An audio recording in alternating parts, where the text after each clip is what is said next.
Hi friends, இன்றைக்கி என்ன பார்க்க போகிறோன்னா பீட்ரூட் பொரியல் எப்படி செய்யறதுன்னு பார்த்தோம்னா, இது சிறுபருப்பு 3 ஸ்பூன் ஊற வச்சுருக்கேன் போட்டு கொஞ்ச நேரம் ஊறினா போதும். ஊறிச்சு 2 பீட்ரூட் நல்லா பொடியாக கட் பண்ணி வச்சுக்கோங்க.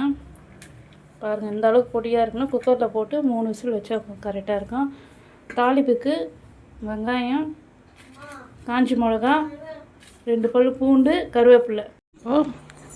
இந்த பருப்பு கூட பீட்ரூட் சேர்த்துக்கிறேன். சேர்த்துட்டு இந்த பீட்ரூட்டுக்கு தேவையான அளவுக்கு கல் உப்பு, மஞ்சத்தூள், பெருங்காயத்தூள், கொஞ்சம் தண்ணி நிறைய சேர்க்க வேணாம். இதுமாதிரி தெளித்து விட்டுக்கணும். கொஞ்சமாக தெளித்து விட்டோம்னா என் பீட்ரூட்லேயே கொஞ்சம் தண்ணி விடும். வச்சுட்டு குக்கர் போட்டு மூடிட்டு 3 விசில் கரெக்டாக இருக்கும். 3 விசில் விட்டால் போதும். பீட்ரூட் போட்டு இப்போ ஸ்டவ் ஆன் பண்ணி கடாயை வச்சு கரண்டியால் 2 கரண்டி எண்ணெய் ஊற்றிக்கிறேன். எண்ணெய் சூடாகிடுச்சு.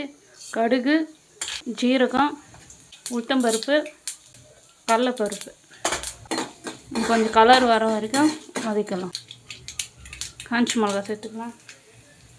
2 பல் பூண்டு, கருவேப்பிலை,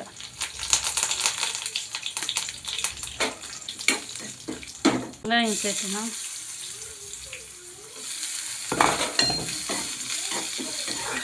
வெங்காயம் சேர்த்து கொஞ்சம் வதக்கலாம். வெங்காயம் சேர்த்து கொஞ்சம் நேரம் வதங்கட்டும். இன்னும் கொஞ்சம் வெங்காயம் வதங்கிச்சு. பீட்ரூட்டு வேக வச்ச பீட்ரூட்டு இதில் சேர்த்துக்கலாம். பீட்ரூட் சேர்த்து நல்லா வதக்கணும். தண்ணியே இல்லை பாருங்கள், கரெக்டாக இருக்குது. இந்த அளவு இருந்தால் தான். தண்ணியே நம்ம அதிகமாக வேஸ்ட்டான தண்ணி கீழே தான் ஊற்றுவோம்.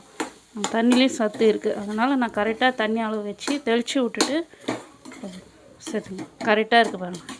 2 பேர்த்து தேங்காய் வந்து சீவி போட்டுக்கலாம். நான் மிக்சியில் போட்டு ஒரு ஓட்டிட்டு